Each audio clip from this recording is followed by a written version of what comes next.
What is going on, everybody? Hey, this is your boy JC from JC Sports Talk, and today I have with me a special guest to talk about the upcoming matchup with the Detroit Lions, and also, just to talk about our own guys, expectations and all that. So, but before we get started, please, if you're new to this ride, hit that like button for me, hit that subscribe button for your boy, because this season is about to be special, and you do not want to miss out. But without further ado, welcome to the stream, Real Mama Eagle. How are you doing? I'm doing lovely. Thank you so much for having me. Yes, absolutely. No problem. So, look, I know, like, I've been following you for a while. Please let them know about your brand new YouTube channel, what you do there, and like what type of audience, are following you and stuff like that. It's a lot of gamers on YouTube, especially because my YouTube is strictly Pokemon content. So it's like a lot of fun facts about it, a lot of countdowns, a lot of top tens, a lot of really neat stuff like that. But if you're a gamer, you want to get into Pokemon, you love the series, it's the perfect channel for you. Yes. And also, you start writing for the Eagles now, right? How did you get into that? Yeah, so it's eagles.com with an I, but I actually got into that a couple months ago. The leader of the site actually reached out to me because of how much I cannot stop talking on Twitter. So he thought that that would translate to writing. And here we are. I do 2 articles on the Eagles per week for them. And it's been great. Wow, that's awesome, man. I mean, you probably living a lot of Eagle fan dreams right now, writing about the Eagles, talking about the Eagles, living the life. But hey, without further ado, let's get into it. So Howie Roseman, like, I don't know who this new Howie is. I mean, like, would the real Howie please stand up or sit down still? Because this guy right here, this off season, has been righting his wrongs. Everything that was wrong with the Philadelphia Eagles, everything the fans was complaining about, he fixed. And today he came out. If he could have that pick back, he probably would have went a different direction. So how do you feel about Howie? How he's, he found himself this new GM we have. I admire him for being self aware. And it takes a real person to be like, you know what? I made this move. It didn't work out. It was a mistake on my part. But now I am going to go out and I'm going to get these receivers and I'm going to right my wrongs. Drafting J.J. Arcega-Whiteside and Jalen Reagor and then replacing them with Devontae Smith and A.J. Brown basically says, you know what? I made a mistake.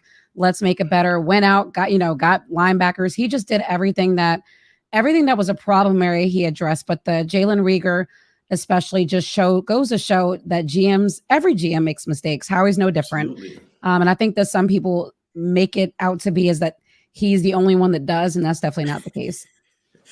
I mean, look, he's the GM of the city of Philadelphia. You know what I mean? Hey, we know Yeah. how it is, Hey, we've driven some, well, I don't know, I could say mentally strong people out of Philly, Ben Simmons, Carson Wentz, Markel Fultz can't shoot when he came to Philly. I mean, it's on and on. Jalen Reagor, he can't catch. Nelson Aguilar even had the hips one time, like he couldn't catch the ball.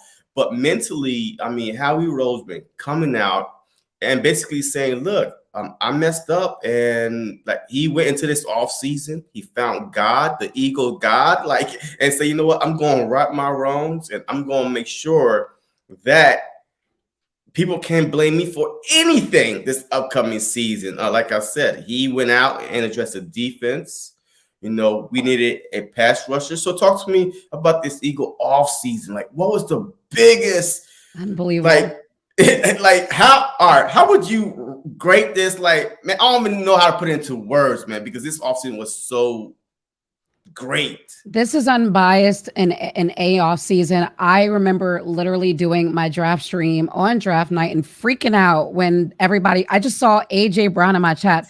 And I'm like, what is everyone talking about? AJ Brown, what? And they're like, we traded for him. I'm like, no, we didn't. So it was just amazing. But there were some smart moves made. You had the Kaiser White linebacker signing, which I adore because I loved him.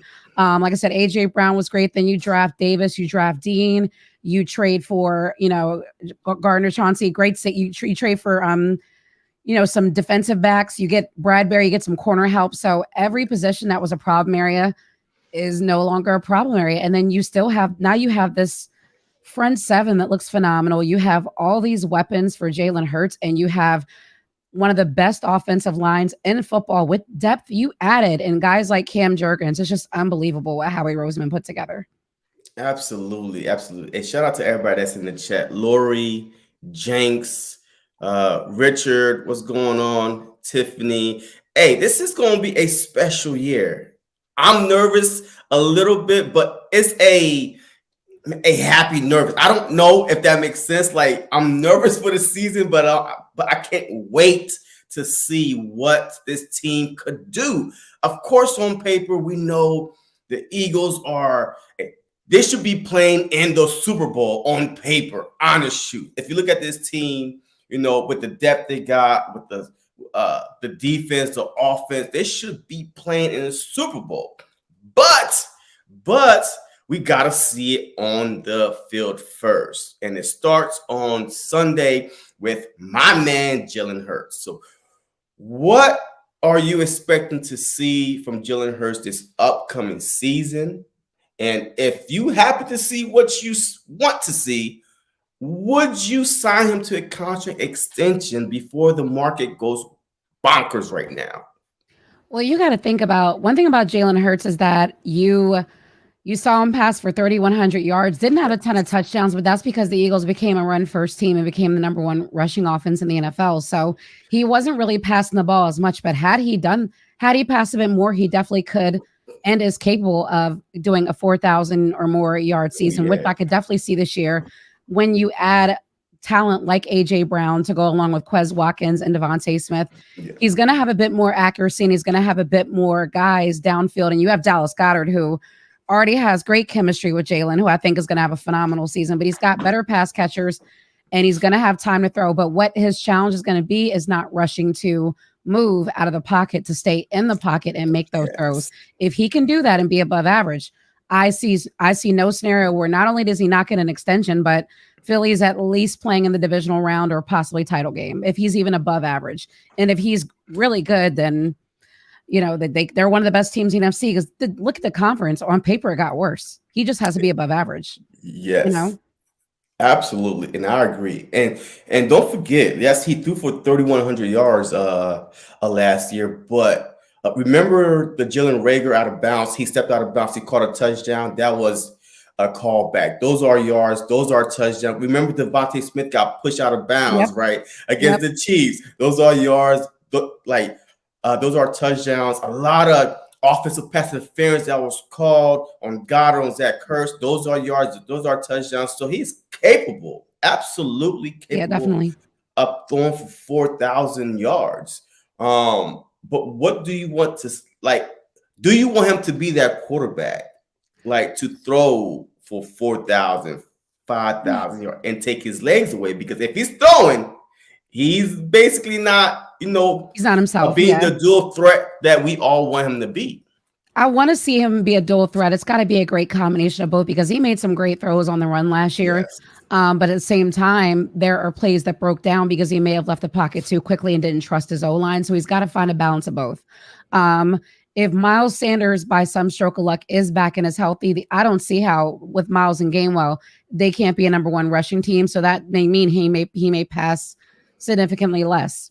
But he's just got to find a balance of both and trust his decision making, which did look better this preseason already. So we'll see what happens.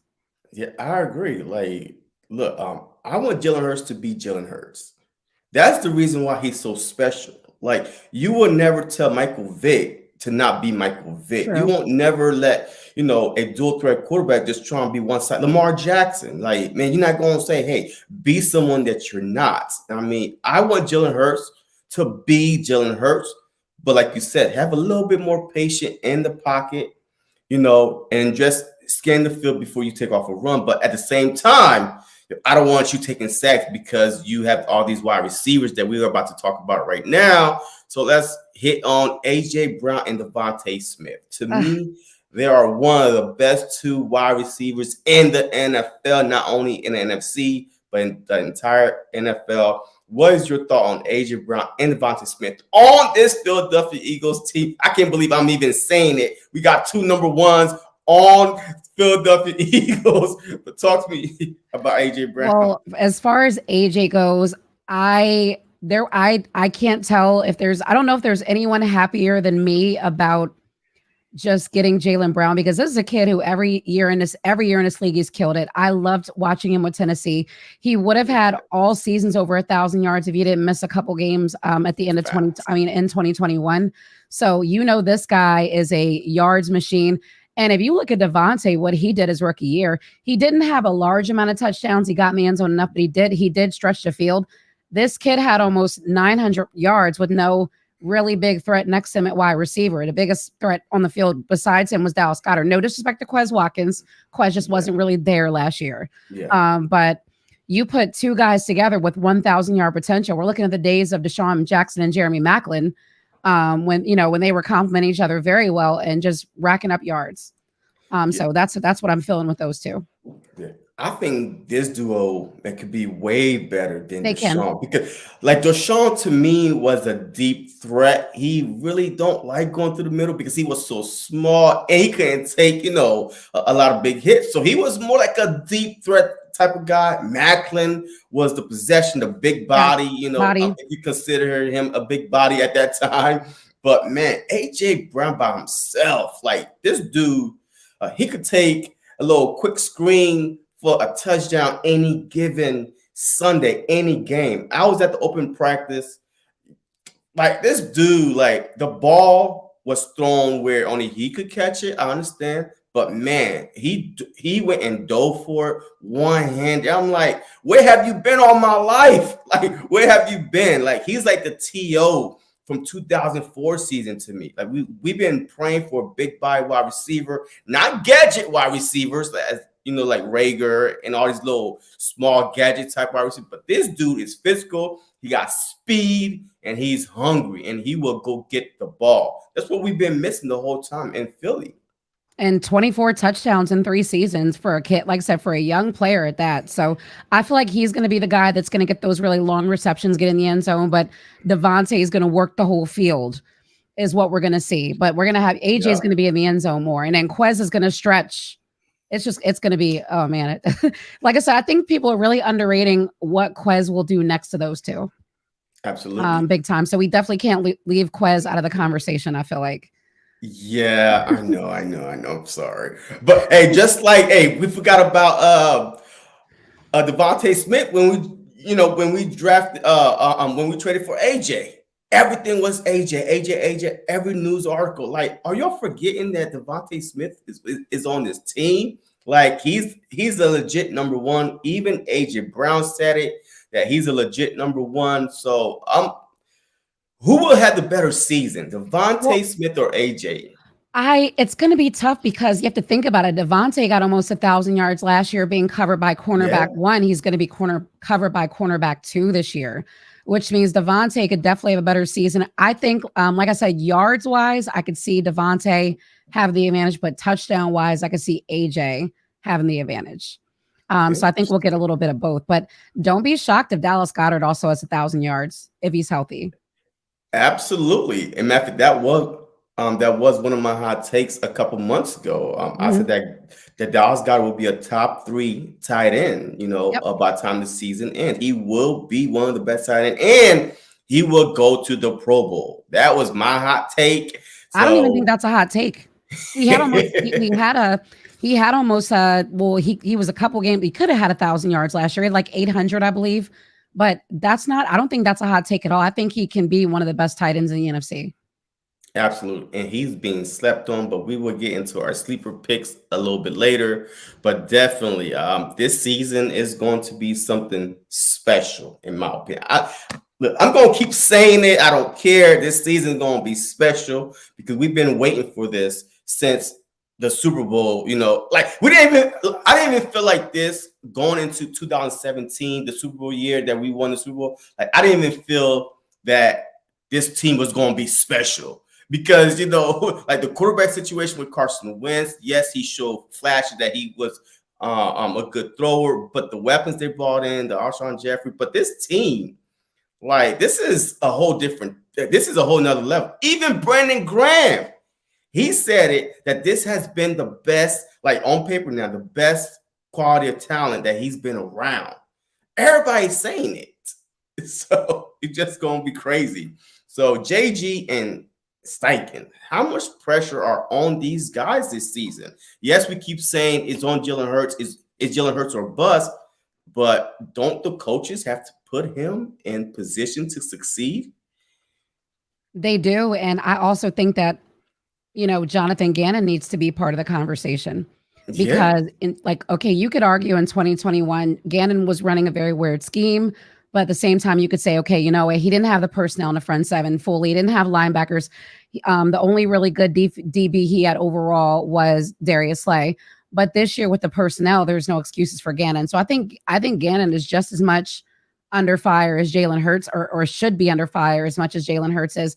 And Nick Sirianni has to prove his consistency as a play caller. He can't be a one-trick pony because the Eagles offense did get better when they started rushing the ball. But before they ran the ball, there was a lot of inconsistency in that offensive play calling, and that the pass calling, everything. There was a lot of inconsistency. So we got to see who Nick Sirianni really is on top of this. Yeah, I mean Nick Sirianni, he came out and say, you know what, I'm going to give up a play calling. Like he literally is giving up play calling to Shane Steichen. So he basically saying, hey, I need to see everything. To me, just like we talked about Howie Roseman, he Right. have grown as a GM, and now Nick Sirianni, he giving up play calling as a head coach because he saw the success when he gave it up last year midway through. I That's why we did forget start being about him giving it up. So thank you for correcting me because I was like, wait a minute. Yeah, he did give it up and they became the number one rushing offense. the number one rushing Yep. offense. So talking about that, like I want to see if Shane Steichen is going to be the same guy, a run heavy type, or is he going to try to force it to AJ Brown and make Jalen Hurts a player that he's not really, or what? I don't think he's going to have to force it to AJ Brown because I think AJ and Jalen already have great chemistry. And I think Jalen's going to take what's there. But even if Miles Sanders isn't fully healthy, I'm a firm believer that Gainwell is a stronger downhill runner than Miles Sanders. So they're still going to run the ball, still a lot with Gainwell, Sanders, whoever it may be. And if Miles is healthy, you're going to see Miles lined up at wide receiver because he can do that. So there's going to be a lot of different packages and a lot of different fun looks with the running backs and with the wide receivers on this I offense. like I'm that excited take. about that. Yeah, I Yeah, think that's what we're going to see, honestly. wow, I like that. Miles Sanders. Look, I'm a big Miles Sanders fan. I got a shirt on right now. I believe. So, talk to me about Miles Sanders. I mean, do you see him in Philly past this upcoming season? Because this is his last year. Harry Roseman is usually good and extending players, before the season starts or a few games into the season.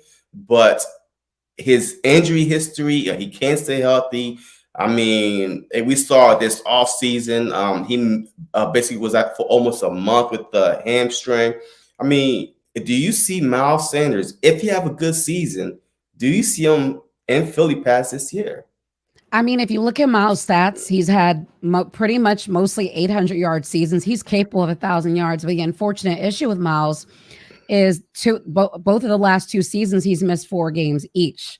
And that's definitely a concern. You're looking at him. Can you stay on the field? Can you stay healthy? And it seems to be a recurring issue. We're going into 2021 with him battling something else. So he would have to play and probably get around 1,000 yards, maybe a bit more. And as much as I love Miles and adore Miles, the reality is running backs are expendable. Yes, So that if is true. Miles does not show that 1,000-yard potential or show that burst, I could see the Eagles going with Gainwell and someone else next year. And I hate that, but running backs just they're so easy to replace now, and that's They just a are. reality of what it is. They are. And like I don't think that the Philadelphia Eagles rushed the ball enough with Miles Sanders in order to see his full potential. Like I understand last year when we started, like midway through the season at Detroit, before he got hurt at the Raiders, The Raiders a game, yep, matter of fact, he yeah. started running the ball. Man, I'm like, oh my God, this is it. And then boom, he got hurt. I mean, do you feel like a lot of his injuries is because he's not being used as often? And now when you actually carry the load, your body's not used to it. I mean, like, do you think his injury history is a lot to do with the way he's being used or just him? I don't think it's with the way he's being used. This is tough because Miles can run. Gainwell's a better downhill runner, but Miles can run. And he can also catch passes, but it could have a lot to do with Miles's vision. The fact that he doesn't see the field the way that Gainwell does, the way that Miles doesn't always see the gaps. He doesn't always pick up the lines as well as Gainwell. So I wonder if that dancing is what is causing these injuries. It could just be as simple as that because Gainwell does see the gaps way better than Miles does, unfortunately. Yeah, I know. I mean, Miles Sanders, they remind me of another guy on the actually dancing in the backfield, Shady McCoy. Yes, This he dude. reminds me of yes, he reminds me so much of LaShawn. Yes, I've said this a couple of times. Yeah, like, but Shady, hey, and the ball used to be out here. Like, he used to carry the ball Yeah, like way a out here. like, I'm like, come on, Shady, put it away. But he was durable. Like, he really never got injured a lot. I mean, he was that dude that you could count on, game in and game out. And he was that all three down back. You know what I mean? So Miles Sanders, to me, he needs to stay healthy. I really want to see this year the Eagles have an identity. It's to run the ball. And now you add pieces around with the A.J. Brown, Devontae Smith. He gained about 15 pounds out of muscle. You Yeah, he got looks Chris great. Watkins. He looks good. You got rid of, the dead weight in Rager and J. Jaws. So now this is Miles Sanders' chance to prove that he could be.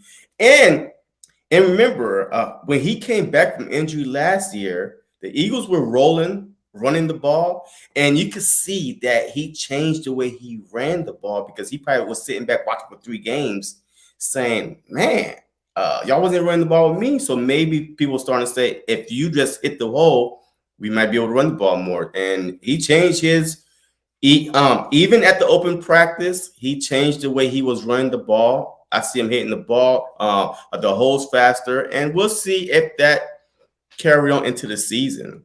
There's the So durability and vision. That's what we need from him. Miles Sanders a prove year just like Jalen Hurts. it is. Which one have a more proven year? I think they're both kind of it's bigger for equal. Jalen because how important quarterbacks are. Because like I said, running backs are much easier to replace. But I think it's obviously the biggest year for Jalen and Jonathan Gannon because he could be gone if he doesn't make it work with this talent. I mean, Jonathan Gannon was getting head coach considerations last year. So if he can make this defense as elite that we all think this defense could be, he's definitely gone. Like, Absolutely. he's definitely gone. And to me, okay, we'll see. But Vic Fangio, he's been hanging around training camp all season. What is that about? I mean, is he coaching up Jonathan Gannon, or is he getting ready to be the defense coordinator next year for the Philadelphia Eagles? I don't know, but that was kind of fishy to me. Like, why would you be here, Vic? Like, why are you doing here? I think he's scouting. I think they like Vic Fangio. There's always Howie and Lori. I feel like they always have something up their sleeve, contingency plans. I, for one, have always been a big fan of Vic Fangio on defense. I would love it, but I do want to give Gannon a chance. But I think there's some legs to that and why he's there. Yes. I mean, just like the Cowboys and what's that coach? Sean Payton. Sean Payton. Yeah. Maybe there's something to that. Because McCarthy's not lasting that long in Dallas. Like let's be real. No, he's not. Unless he win a Super Bowl, and that's not happening either. All right. So we've been talking about all these stars, right? The A.J. Brown, Devontae Smith. Name me one sleeper on offense that could literally say, hey, like, this is my breakout year. And then the same on defense. I know we got the Hassan Reddicks and stuff like that, but just name me one on offense and defense that could possibly have a breakout year. Offensively, I would definitely have to say the guy is Quez Watkins just because of what is around him. He's a speedster. He can do numbers in the slot. This is a guy that can probably give you, with AJ, Devontae Smith, and Dallas Goedert opening up so much, he'll be open over the mid. Like I said, like middle out. He can play middle outside. He can do a lot. I could see him adding a very comfy 600, 700 yards to the Eagles offense, depending on what's going to happen. And a lot of his catches will probably be big catches. He'll have gains like 30, 40. I think he'll be a guy that stretches the field. Defensively is definitely a mixed bag because there are so many questions. But I'm gonna go with someone I mentioned earlier. I adore Kaiser White. I enjoyed watching him previously before he signed with the Eagles. This guy can work the sidelines as a linebacker. He's got a lot of talent. He's good against the run. He's a good tackler. He can do a lot, and I think that he's going to shine next to Nakobe Dean. Next to Reddick, next to Johnson. I keep forgetting we have two guys, Johnson and linebacker, and Yeah. well, TJ probably won't see as much, but I think that Kaiser will definitely be someone that we're going to love as a linebacker this year. Yes, Kaiser. Yeah, I mean, hey, our linebacker core is Fun. stacked. Like, I don't know how. Like I won't be surprised if one game or whatever we see at least 5 linebackers on the field, They're gonna do including 5 and 2. yeah, Hmm. Hassan Reddick. To me, he's that hybrid. Like he's that Yep. hybrid linebacker. A defensive line. I mean, this linebacker core is deep. As far as sleeper on offense, for me, it gotta be Dallas Goedert. This is his first year going into the season. There's no Zach Ertz. Last year, Zach Ertz was on the team at least midway through the season. Now he is the guy. You know what I mean? Yep. So he is that big body tight end that we've been waiting for him to be featured at. So we'll see. I really think that Dallas Goedert will have a monster year. If you at Fantasy Guru, whatever, go get Dallas Goedert. Don't worry Oh, about, yes, the absolutely. Eagles have AJ Brown, Devontae Smith. Dallas Goedert is going to eat. Have you I'm seen their chemistry, Jalen and Dallas? Like last yes. year, you got a great taste of their chemistry. He loves throwing the ball, Dallas. I do like that someone in chat said Pascal because everybody turned their nose Oh, up at the Zach Pascal signing, but now yeah, exactly. now it looks great. Absolutely. Yeah. Apps is another one on defense. So I think that Apps is very, very like this might be his coming out party. So good call, Joseph. I mean, Marcus Apps, he's been waiting for this moment. They got a Last year lot he of had fun Anthony talent at Harris. safety right Huh? now. A lot of fun talent at safety right now. I love it. It's exactly. And Kavon Wallace, though, like, I mean, he's my question mark. Let me ask you this. Would you bring up, well, Anthony Harris is gone, by the way, so I can't Yeah, even he's ask you fun. that question yet. Yo, he was like, hey, like, I'm surprised that he even came back on the practice squad because as a veteran like that, why would you come back? But if Anthony Harris was still there, I mean, would you have either Anthony Harris or Kavon Wallace? This is tough. Harris, I feel like I like Harris's potential a bit more. I like the physicality Wallace brings. I want to just shake him and just bring it out of him. We just haven't seen enough from him. Yeah, Um, it's tough. It's really really tough. yeah. I mean, look, CJ is here. Chauncey As Gardner Johnson is here. So we'll see what that backfield looked like. Our DBs. But my real sleeper on defense is James I Bradbury. love it. That's my guy, on defense. I really think last year, Steven Nelson got picked on a lot because Slade had one side covered and it was going after, Nelson, a shorter DB. James Bradbury, this dude was an all pro like a few years ago. So don't get it twisted. He is a number one corner on a lot of people's team. But on our team, unfortunately, he's a number two that's going to get a lot of the, back the number two wide receivers. I mean, give me your thoughts on James Bradbury. I mean, this is a guy that was a Pro Bowl talent who literally anchored a very mediocre Giants defense. He was probably one of the best players on that unit, and the only reason they didn't sign him is because their past GM was an idiot.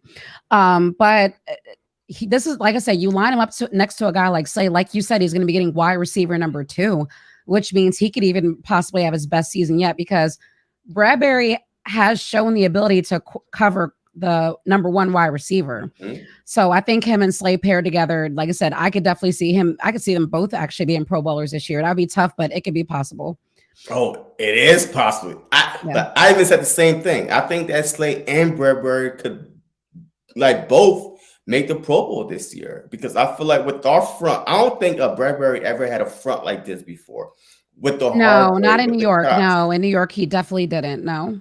Yeah. So I mean, this defensive front, like, it's gonna allow these guys in the back end, a lot of tip balls, I believe, a lot of, hurry up and throw the ball, are not actually looking at the DB. So I really think that James Bradbury, to me, is about to have a breakout season. That's my sleeper pick on the defense. But let's get into this upcoming matchup, Eagle season opener versus Detroit Lions. What are some things that you going to be looking out for this Sunday?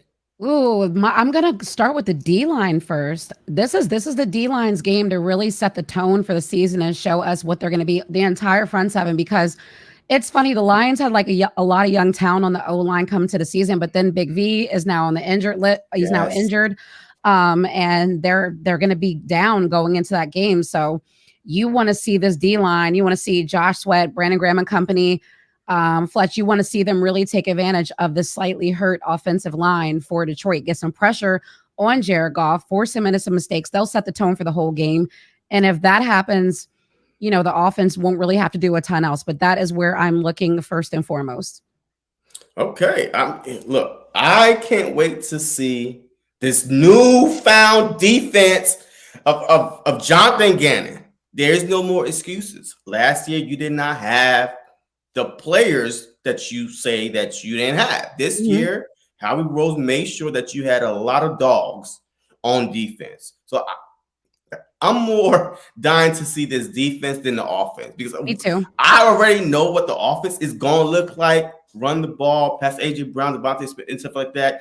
But the defense, to me, I'm like, come on, set the tone, do something, because a lot of time last year, this defense was starting off very, very slow. We playing catch up, against teams that we weren't supposed to be playing catch up to. So I'm dying to see how this defense look. Jalen Hurts. I want to see if Jalen Hurts is going to try to force the ball or be him, be Jalen Hurts. I know it's been a long off season for you, Jalen Hurts. I know hey, you've been training with the GOAT, Tom Brady. I know you had some great coaching, how to throw and all that stuff. But I want to see, can he be himself before he try to be somebody else? I do want to say something about Jalen Hurts against the Lions, because I don't think this is Jalen Hurts' game. Not saying he's going to play bad, but if you look at that Lions linebacker core, it's extremely young. They have a first-year player. They have a second-year player. They have a lot of young guys. I feel like if I was coaching, this would be the Gainwell and Dallas Goedert game, because I would just attack the middle all game long, because that's a very inexperienced linebacker group. So Jalen could definitely pass for a couple 100 yards, but most of them go on to Goddard. But I say running, attack the middle, because this linebacker group, they have potential, but they are very young. They have not played a lot of snaps together. They are very inexperienced. So we'll see what happens with that. Yeah, I like that, especially being the Detroit Lions. Their strength is their D line, especially with that new kid, Adrian Hutchinson. Yeah, So Hutchinson, they got some good D ends and D tackles. It's just the linebackers that are just so inexperienced with them. They do, and I think Mariota is going to have to be on his A game, because this dude Adrian, I watch him play in Michigan, because I'm a Big Ten type of guy, and he has some bad days, but also he made a lot of left tackles look bad. So, but I love Mariota, and I won't pick anybody in the league left tackle than Mariota, but he's still going to have his work cut out for him. So, Richard, do you think Davis will get any sacks? This year? This game? It's tough to predict a D tackle to get a bunch of sacks, because that's usually not their game. Yeah. And we'll see. I don't know. Is he? I don't think Davis will start, but he will be in the rotational. Him and Fletcher Cox. But we'll see. What's going on, King? All right. So let me see. All right. So Eagles versus Lions. This is it. We are here. Who wins? and you can tell me your score. Feel free to tell me your score. But like, what are the stats looking like? Jalen Hurts, the defense, like. I'm going to go 35-21 Eagles. I do think the Lions will have a couple good drives, but they'll be competitive. Eagles pull away late. Jalen Hurts, I could see him at about 280 yards. I do think this is one of those days where Gainwell is going to have 100 yards on the ground. I could see Dallas Goedert with 100 because I think they're really going to work the middle of the defense. If Gannon has paid attention to their young linebackers, Nice. again, I'm going to keep saying that. And but I do think the D-line will get home late in the game and force Goff into some turnovers, and that will be the difference. They'll go down, they'll score. But I think it's going to be a balanced game for the Eagles offense and a really great second half for the Eagles defense. So will you be concerned at all if the Eagles give up? You said what, 25? I said 21. All right. So will you be concerned if the Eagles give up 21 points with this new defense, with the players we have, with the corners we have, to a Detroit Lions team that only have basically two guys as far as pass catcher wise, their tight end and also Amon St. Brown, the wide receiver. Besides that, Jamison Williams, he's on IR, so he won't be playing. So 21 points, you're good. I just think week one is really wonky, weird things happen, and I don't feel like this defense, I feel like is going to be good, but I feel like it's going to be one of those things where we see it gel as the season goes on. The first week or two, there could be a couple, kinks. But again, this is definitely a good opportunity for the Eagles defense to get a good start to the season. Like you said, with the injuries on the O-line at the wide receiver position and with Jared Goff not being that great. But again, like I said, I don't feel like we're going to fully see what Gannon is capable of this early in the season. Yeah. And I'm glad that you said that because I really think that we need to be patient, especially the first half. Yep. We don't know how this team, how this defense is going to look like. Detroit, this is their Super Bowl, right? You cannot host Hard Knocks and come out and get your back blown out the first game at home. At home. Now, hey, this whole Hard Knock stuff got, some people afraid of the Detroit Lions. Look, they are the Detroit Lions, all right? A young team. I'm not going to disrespect any team, but the Philadelphia Eagles, they know the recipe how to beat this guy. Like this team, we went into their stadium. I know we were desperate, coming off a bad loss to the Raiders, backs against the wall. We had to beat the Lions. So 44-6, I believe that was 6 sacks. I don't anticipate 9 sacks, like some people are saying. 9 sacks is a lot. I think four combined with the team is good. 4 or 5 combined, which is great for week one. Absolutely. I think that would be good. Absolutely. So I'll take 4 or 5 sacks, but I'm gonna say do not sleep on the Detroit Lions. All right. Last year we was able to jump on them and keep our foot on their throats. But like I said, new season, Hard Knocks got these dudes pumped up, what I mean? Home opener, at their home stadium. But we'll see what happens. I see this game being a 37-14 only because we're going to be up and then we're going to start running the ball. And the more you run the ball, they're going to get tired. And now you could just run right through them like we did last year. But they will put up more fight than they did last year, but I still see the score being 37-14. Hey, look at that, 37-14. I see this score being, no disrespect to the Lions, but this is not your time. This is our time. Special season starts on Sunday, and we'll get it going. But look, I know you are under the weather. You're not feeling well. I really, really, really appreciate you for coming on here and bless me with your presence. Thank you very much. And before I let you go, let them know your channel, what you're working on, how often do you do your live streams and stuff. Well, again, thank you for having me. I'm RealMamaEagle on every platform, YouTube, Twitch, Twitter, everything. I do live streams on Twitch Sunday, Monday, Tuesday, and Thursday. I do my sports NFL pregame show at 10 a.m. Eastern time this Sunday coming up. And I do Pokemon videos on YouTube. I also write 2 Eagles articles a week. So that's another thing you can find on Twitter because I post those, but really busy right now. Yes, yes, Really yes. I busy. love it. I love it. I love it, man. Hey, if you are watching, man, you're an Eagles fan, please, please, please go on Twitter, follow her, because she do be writing some nice articles. I've checked her out a lot of times, and they be, it's some great articles, actually, uh, some unanswered questions sometimes, some controversial picks sometimes, but that's what, hey, I like it, man. We are not going to agree on everything. You know what I mean? Like we would not ever agree on everything, but you know what we do, man. We support each other, man. The brotherly love, the sisterly love. This season is going to be special, like I said. And if you're watching, please go follow her on.